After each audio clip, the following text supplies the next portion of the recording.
watching me. I am. I'm watching you. Go tell my youngest brother. Where do we sit anywhere? Hi, you guys. How are you? Good afternoon. My name is Deborah Rutter, and I am going to start with a few comments and then turn it over to the questions that you, please have a seat,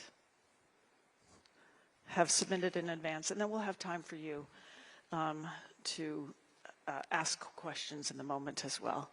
So thank you all for coming. It's great to see you. Frankly, it's also great to be seen.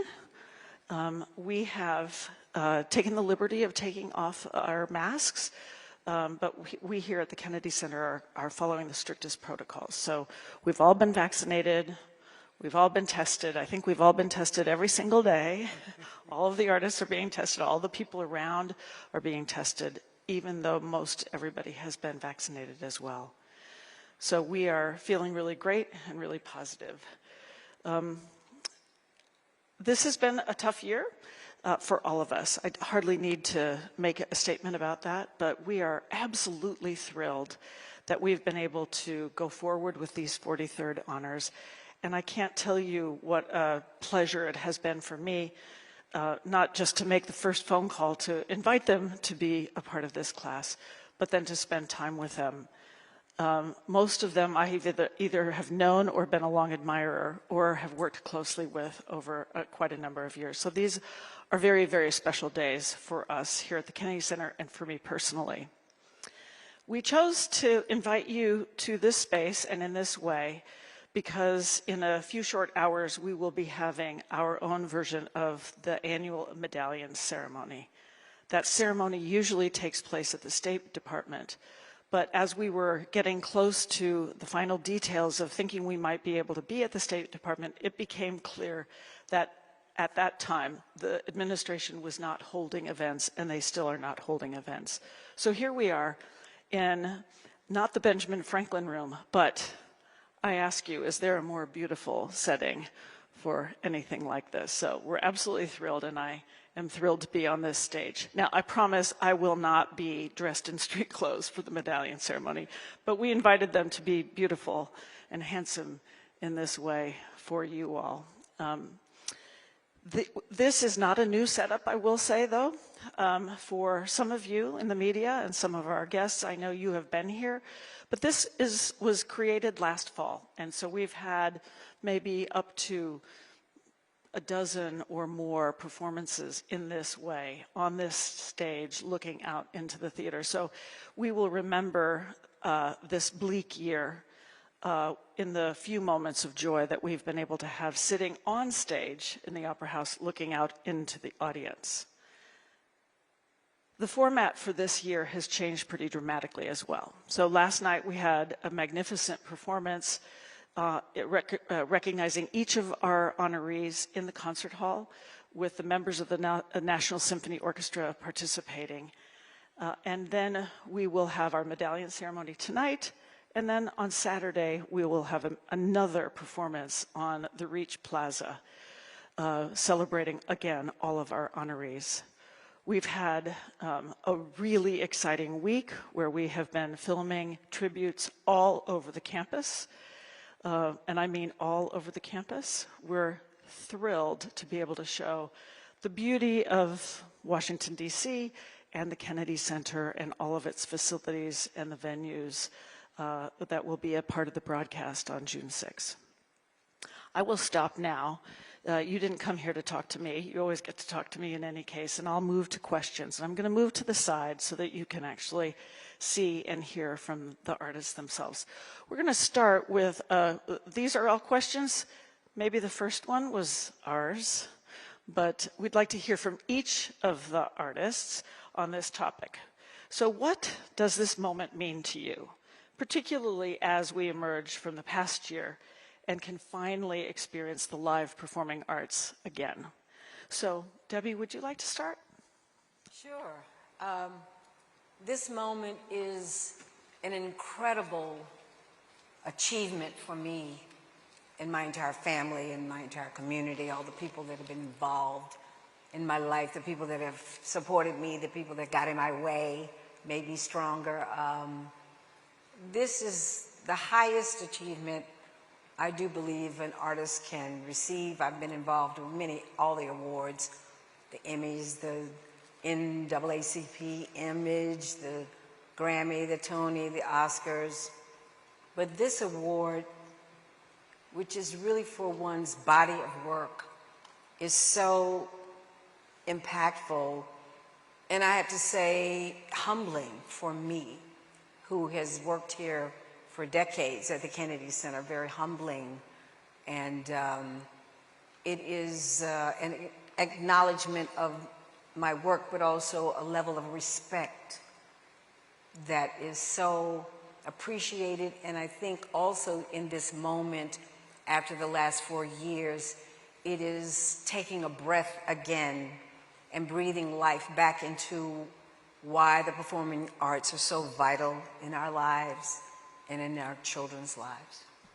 Thank you, Debbie. Joan, would you like to go next? Oh, yes. Hello. I just turned 95, so I'm happy to be anywhere.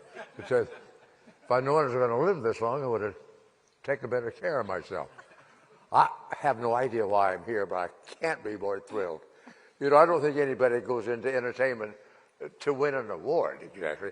But, you know, recognition from your peers is always a comfortable thing, kind of the icing on the cake. But this moment is, this is, you know, Westminster Abbey. It's got the highest award. I can't believe it. That's great. It's really the capper for my life. How I got here, I don't know, and I'm not going to ask. Thank you, Dick. That's fantastic. Now, Joan. Yeah, I think that Deborah's already said it about feel as though we're coming out of a dark tunnel, and there's a possibility again for arts and culture. And I looked up the word honor, and there isn't another word for it, really, as a verb. So to be honored for the connection of music and social action and culture and et cetera, and the highest honor really that exists in this country is very rewarding for me. And the other thing I have to say was that Sturgill Simpson showed up for me last night, and that was a highlight. Thank you. Midori, I'm going to ask you to speak next. I'm hoping that you can all see. Thank you. Thank you. There is no way to describe this moment. It is so special.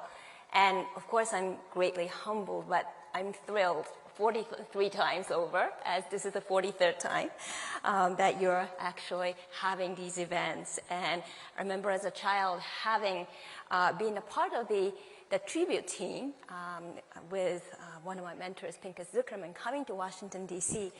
to honor Natan Milstein.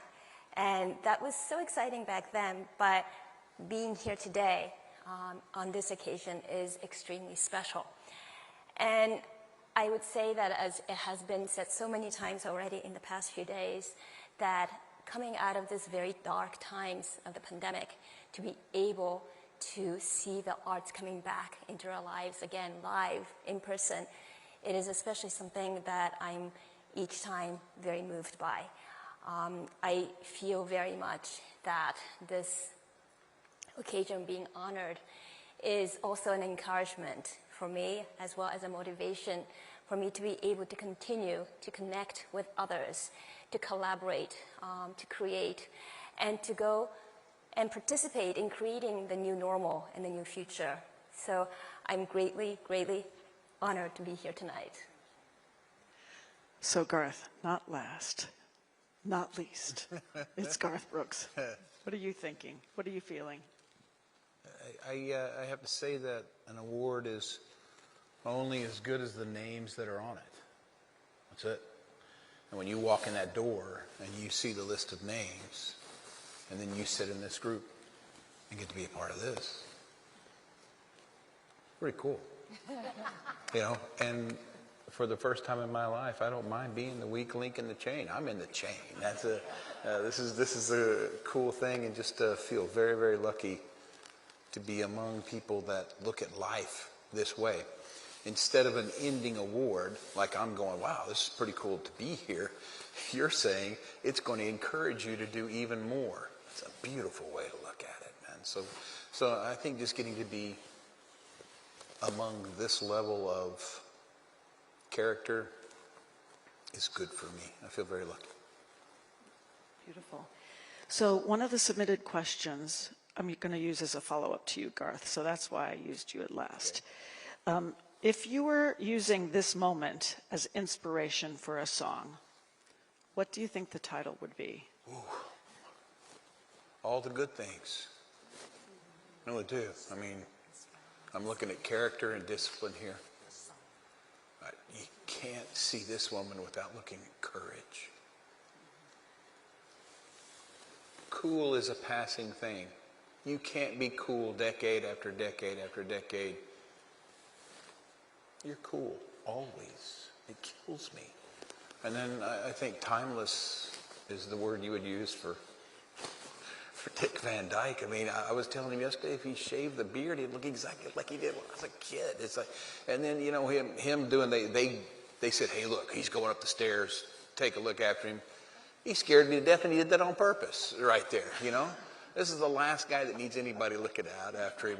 And just so to try and be that to somebody, that's what it is. So all the good things would be the song that. All the good things. Yes. Let's watch for that, the new song. Midori, so you started performing publicly at a really young age. This is the famous story of Midori. And you've been playing the staples of the violin repertory and so much more as well. But you've been playing it for a really long time. How do you keep your performances fresh? How do you keep them vital? How do you bring something, a new idea, to every performance? I think that in each of the great works that I get to play, there's just so much in there that it's always something new. There's always something new to be discovered, to be heard, to be explored, to be experimented with. And of course, the more I get to know each of these pieces, the more I recognize that I know so little about it. And it encourages me to actually look even further, deeper, try out new ideas. And of course, our world is changing. I think with music, it's so encompassing. We are actually the music itself. We become one with music. And because we are influenced by what goes on around us, we feel, we interpret, we sense different things in these pieces whose notes haven't changed, but the meaning for us have changed. And so there's nothing ever to be tired of. There's always something new, and it continues to be so. Thank you. Debbie, your work spans so many genres and forms. Is there one guiding principle or idea that holds true for you across all of the work? Yes, I would say what holds true is to find the truth. The truth. And this is some things that I've written myself. Quite a few of them I wrote. Some of them I directed, some I choreographed. But trying to find the truth that makes it alive for the audience. Truth that will make it connect. Truth that will bring an energy and a response. A response. Truth, another good thing to live by. Okay, Mr. Van Dyke. Thank you. Of all... I couldn't hear you over there. That's okay. Of all your wonderful performances, what is one that has special meaning for you? Tell us one that sticks in your memory. My best memories are from the 5 years of our series we did with Carl. It was just, everybody looked forward to coming to work every day. It was so much fun, and nothing he wrote was in stone. We all got to, put our 5 cents in, and we just couldn't wait for the audience to get and see us. It was never work. I just loved every minute of it. And I love every minute of this. And we love it every minute of it as well. We've been recounting them over the last few days. I'm moving away from you, Joan, because I don't want to be in the camera shot. You and your songs continue to be pivotal in progressing the fight for civil rights. What is your reaction to the social and civil rights reckoning our country is experiencing today? Well, one of the things that's helpful is that it's bringing out white supremacy to be what it is, that we see it more clearly. What's been helpful to me is to look for the racism in me, because we all have some and we all sort of think that we don't. It remains to be seen whether seeing it more clearly as white supremacy and people who are really suffering under that, whether we come through that having learned from it, or whether we kind of go under with it. I think from the last 4 years, we can't do anything but come up and learn something and try to help people experience a healthy life, no matter what your status is and no matter what your color is. But I think the key word that we've been avoiding all these years is white supremacy, and that's what's been driving a lot. Thank you. Garth, you have a special person here this evening. Is it okay if I recognize her? Please. Miss Trisha Yearwood is here. Hi, Trisha. Welcome. You and Trisha really have embraced live streaming, and you've done so much from Studio G during this pandemic. What have you learned about your connection with fans, and they with you, during the past year, that you feel you've learned from that you didn't know before? Wow, that's tough. Forgive me for this answer. Nothing. It's funny, you don't have to have the big stage. You can show up in jeans and a ball cap, and they treat you the same way as if you're live on stage in front of a stadium. So I think what I've learned is they've always allowed me to be who I am, fat, whatever, skinny, old, young, on pitch, off pitch, good night, bad night. If seriously, and you're talking to a woman who we met a year after she moved to Nashville and a year after I moved, so since '87 we've known each other, before we had record deals together. And I think she can vouch for this, that, well, the gentleman that's sitting 2 seats over him, Bob Doyle, is the first manager, first publisher since day one guy. I think they both would say this, that the people have always treated Garth Brooks the same on good days and bad days. And you talk about a sweet gift. That'd be it. Thank you. Midori, you have become very well known for your work giving back. I'm wondering if you can tell us what in your experience has drawn you and helped you create Midori and Friends, and tell us a little bit about this commitment to serving young people who often don't have the resources to have the same experiences with music. First, I would say that it means so much to me to be able to connect with young people. I'm passionate about it, and this is what inspires me, what actually makes what I do so meaningful. I would also say that there isn't a particular point in my life that got me interested in working in the community or working with younger musicians or bringing music to communities where they have less access to the performing arts. But that it was something that came out very naturally out of my desire to be living together in this community with others. And I really don't think that there was any more specific reason than that before I started. Once I started, however, I noticed that my thinking was so simple and so simplistic as well, and that there was so much that needed to be done. And as I recognized this, it just kept me going and going and going, and I couldn't stop. And then I started to notice that problems changed, our world changed. Some problems got solved, new problems were created, and that it's an ongoing process. It's an ongoing process to be able to walk toward the future. And it's a process that I greatly enjoy. And I can't think of my life without doing this with the communities, with the children, with the young people, also with the elderly, with the population that are marginalized. And so I'm grateful to be able to do it. It doesn't matter how it got started in the way. I had a wonderful support to be able to take it off the grounds. But beyond that, this has been a non-stop learning experience and something that had never ceased to give me pleasure as well as wonderful stimulation and inspiration. Thank you. So Debbie, can we talk about TV? Okay. So from Fame to Grey's Anatomy and the different roles you've played and the different ways in which your perspective has changed, tell us what you think, how it has changed over the decades, really.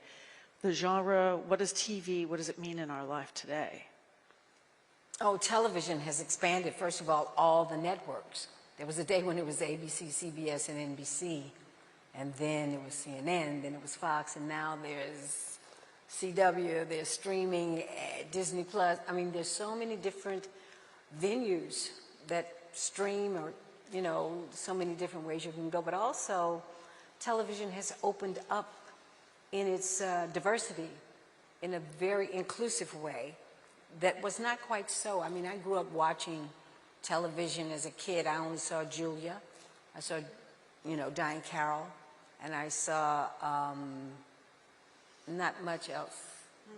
And then by the time I was doing Fame, I was the only woman in the room most of the time, and certainly the only black person in the room. I did the Oscars almost, 10 times. I was often the only woman in the room, and certainly the only black person in the room when it came to creative decisions. And so that has changed, because now we have a wide palette upon which so many different showrunners and actors are painting their palettes on television. It wasn't quite so many years ago, and I think it's good because it's opening up. It's going to just open further. It still has a way to go. I was instrumental in developing the Women's Entertainment Network, and I remember I launched a show called Cool Women, and every press conference I had, they say, well, why do women need a channel? I'm like, huh? What? Did you really say that? Okay. So we're expanding, and I'm in a place of authority where I see it very clearly, because I have hired more women to direct network television than any. And this was before any Me Too or anything. I just knew growing up that I didn't have opportunity, and women are so capable and they need opportunity. And certainly more black people. And then it is turned around a little bit where the young white male is somewhat the endangered species. And I've been hiring some really talented white boys that I love. That's right, I'm gonna say it out loud, it's true. Because I think we have to keep that space open. And we have to look at things with open eyes and with your third eye that sees beyond what's right in front of your face. So. Well, I think probably everybody knows, but I hope you don't mind if I underscore the comment that Shonda Rhimes made, because she gets lots of credit for being an important black woman with influence in the business. And she says, and she's... How deaf I am. I can't hear anything. And Shonda credits Debbie Allen. She says, Debbie Allen was the first one. She was the leader. That's quite a compliment. Thank you, Shonda Rhimes. Thank you. What can I say? It's a lot of work, many years of work, and that's what I do. I keep my hands on the plow. Yeah, that's good. Okay, Mr. Van Dyke, I'm right here. They're out there. Thank you.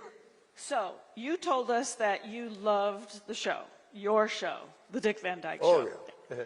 Tell us what you got from that show that influenced your work, the subsequent work that we all know and love of yours, and also maybe how it influenced others.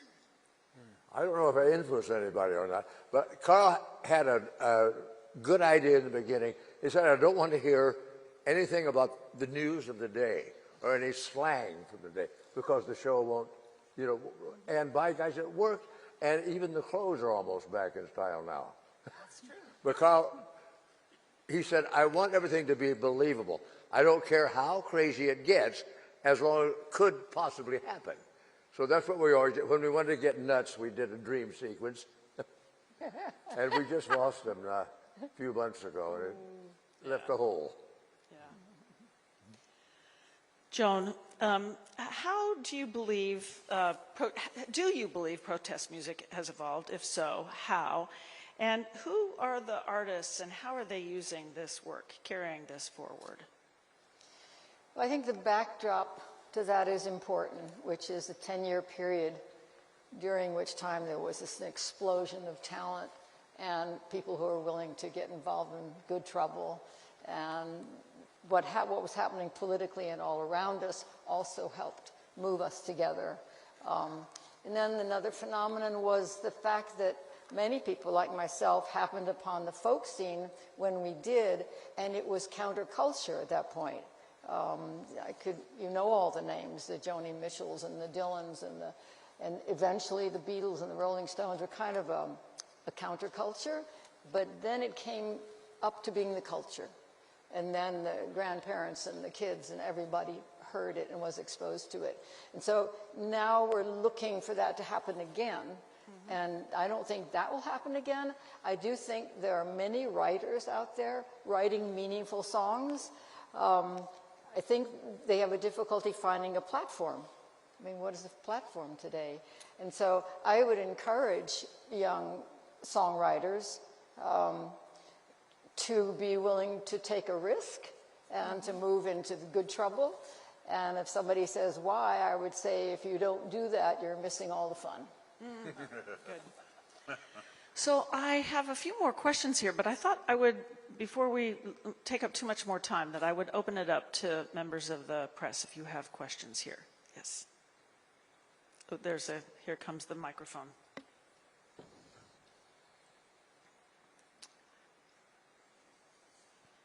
Sure. The question is about the White House ceremony and what that was like. The what? The White House ceremony. How did you feel yesterday at the White House? It was wonderful. It was so wonderful. Mr. President was so engaging and so open and spent a lot more time with us than we thought, right? Yeah. Than he thought, I think. And something very special happened, Joan. Yeah, he did. He was just free with us to tell stories, and he got rolling, and then let's go see the Rose Garden, or go see the bathhouse, or go see whatever it was. We were all in kind of a state of shock because it turned out to be such a jolly romp. It really was.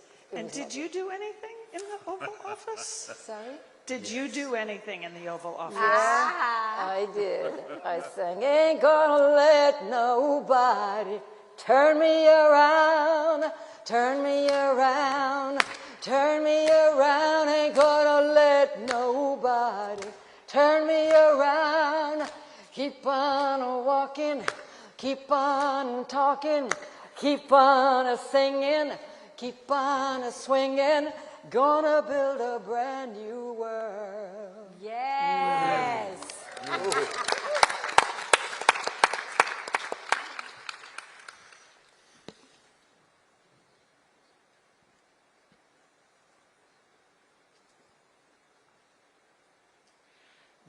This question is for Mr. Van Dyke.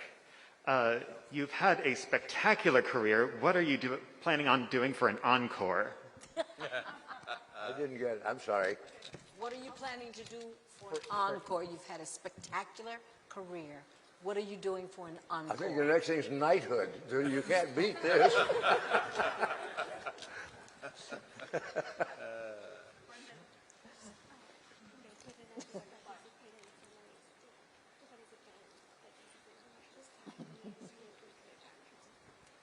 Sure.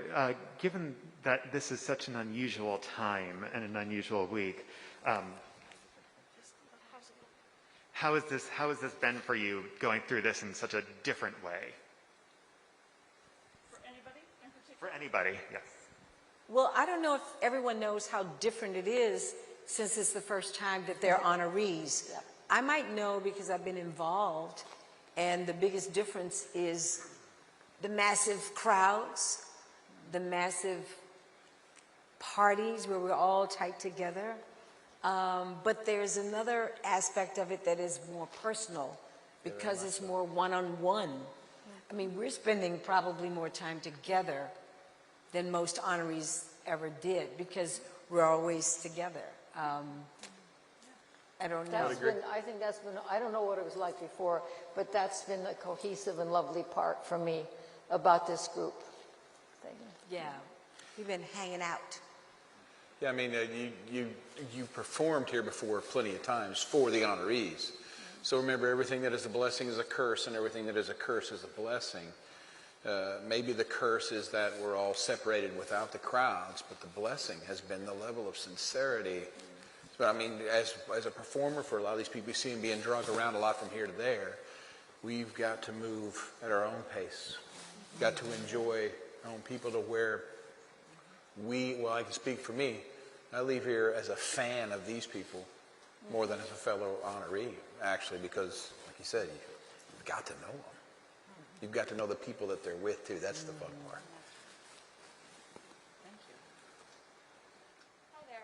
I'm Judy Kurtz with the Hill newspaper. This is a question for you, Garth. Yes, ma'am. I'm sorry about the mask, if You're you can hear fine. me. Thank you for it. You performed at the presidential inauguration, and you had said that it's a way to serve your country. Yes, ma'am.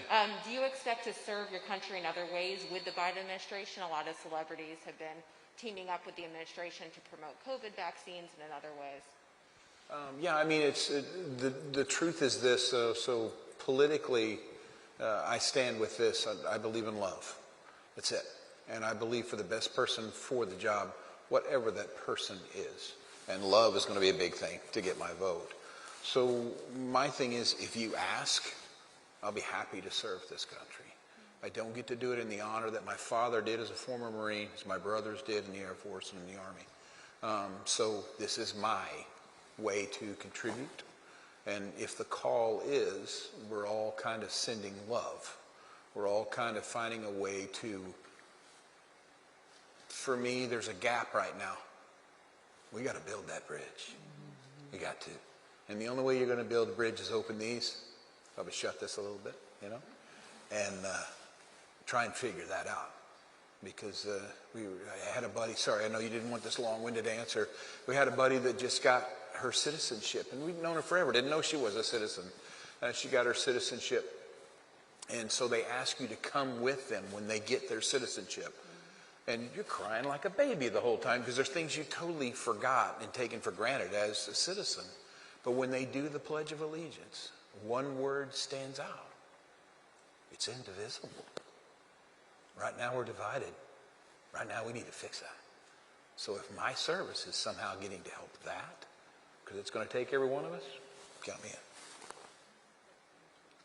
David Smith, right next to me from The Guardian, is asking about the pandemic and its impact on artists and what you believe that the government could or should be doing to assist with artists at this time, for anyone.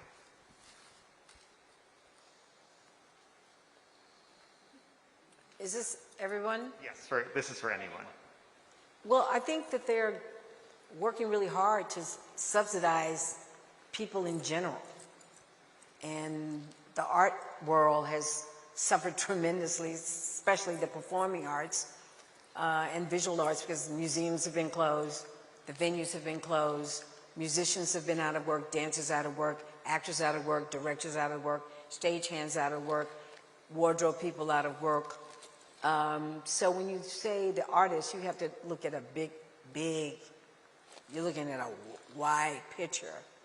And I think the best thing the government can do is what is happening now, pushing to solve these challenges with COVID-19 so we learn how to live with this demon among us, so that we can open our theaters, so we can open our dance schools, so children can go back to school. The suicide rate with young people right now, it is upsetting.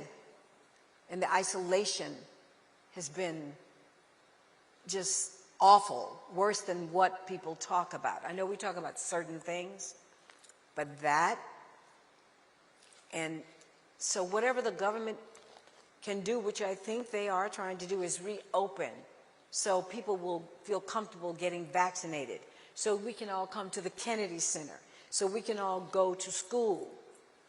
The isolation is the part that we need to solve. That's the greatest problem I see. Can I ask one last question? This is a fun question. So, Joan, I know you have a special guest joining you tonight. That would be Dr. Anthony Fauci. So I'm kind of curious how you got to know him and how you extended the invitation. Yeah, I painted a portrait of him because I do portraits and put them online.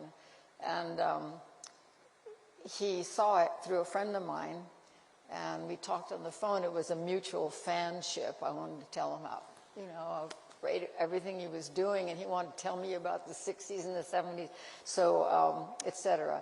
So since then, we've texted periodically, and a lot of it's being kind of silly, and a lot of it's not. You know, I mean, I could call and ask him directly the questions that all of us have and find a way around to figure it out, but he's Mr. Science, so there he was.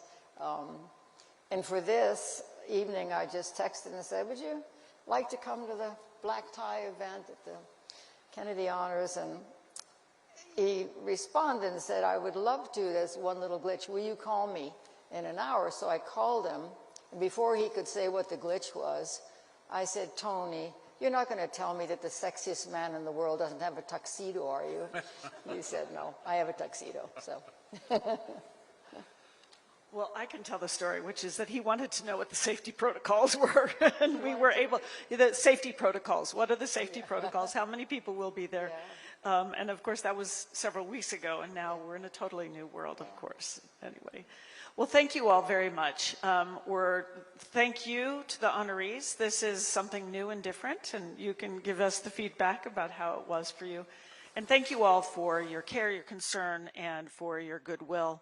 And I look forward to welcoming you back to the Kennedy Center in all its glory very soon. Thank you.